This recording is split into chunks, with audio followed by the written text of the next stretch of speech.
दोस्तों, क्या आपकी फ्रिज में लाइट आ रही है और फ्रिज को इस तरह हाथ रखकर छूने से हल्की सी चलने की कंपन महसूस होती है? ऐसा लगता है कि कंप्रेसर चल रही है लेकिन फ्रिज जो है ठंडा नहीं हो रहा। इसी तरह की प्रॉब्लम आपकी फ्रिज में आ रही होगी तो मैं इस वीडियो में गाइड करता हूँ। कई बार बहुत सिंपल छोटी सी प्रॉब्लम होती है। तो सबसे पहले हम फ्रिज की जिस वायर को प्लग पर लगा कर रखे हैं उसे अलग करनी है। उसके बाद हम फ्रिज के पीछे कंप्रेसर के पास चेक करते हैं। दोस्तों, फ्रिज के पीछे वायर्स या किसी भी पार्ट को छूने से पहले हम फ्रिज की ये जो 3 पिन वाली प्लग होती है इसको निकाल कर अलग करेंगे। इससे करंट लगने की चांस खत्म हो जाएगी।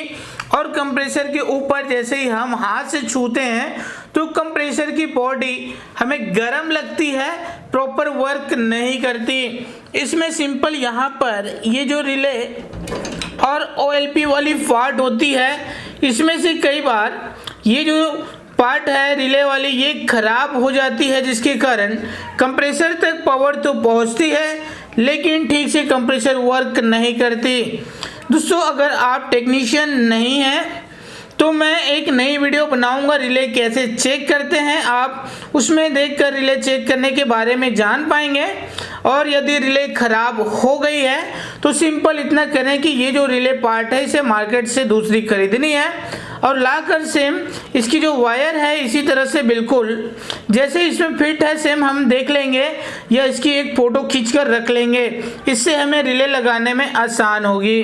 तो हम नया रिले यहाँ पर लाकर चेंज करेंगे।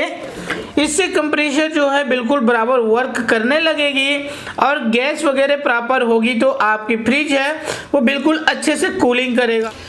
तो दोस्तों, इस तरह से आप अपने फ्रिज की प्रॉब्लम को पहचानेंगे और ठीक कर सकते हैं। मेरे वीडियो कैसा लगा आप हमें वीडियो के नीचे कमेंट बॉक्स में लिखकर बताएं। अच्छा लगा तो आगे लाइक कीजिए ताकि ये वीडियो और सभी के काम में आ सके। दोस्तों, मैं फिर मिलता हूँ फ्रिज से जुड़ी एक नई जानकारी लेकर नई वीडियो में। मेरी इस वीडियो को देखने के लिए आपका बहुत बहुत धन्यवाद।